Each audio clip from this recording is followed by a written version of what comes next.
एका राजाच्या महालात एक मोठा आणि सुंदर हत्ती राहायचा। राजाला त्या हत्तीवर खूप प्रेम होतं। हत्तीच्या घराजवळ एक छोटासा कुत्रा राहायचा। त्याला नीट खायला मिळत नसे म्हणून तो खूप अशक्त होता। दररोज हत्तीला स्वादिष्ट शिजवलेला भात दिला जायचा। भाताचा वास दूरपर्यंत पसरायचा। एक दिवस कुत्रा लपून तिथे आला। हत्तीच्या तोंडातून पडलेला भात त्याने खाल्ला आणि त्याला तो खूपच आवडला। हळूहळू कुत्रा रोज यायला लागला। हत्तीला राग आला नाही, उलट दोघांची छान मैत्री झाली।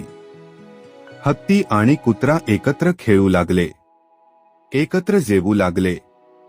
एके दिवशी एक माणूस आला आणि कुत्र्याला सोबत घेऊन गेला। हत्ती खूप दुःखी झाला। कुत्रा नसल्यामुळे हत्तीने खाणपिणं सोडलं। तो सतत उदास दिसू लागला।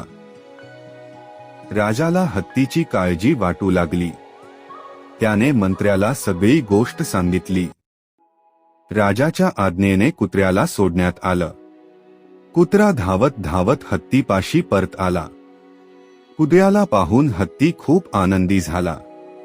दोघे पुन्हा एकत्र खेळू लागले। राजालाही हे पाहून खूप आनंद झाला।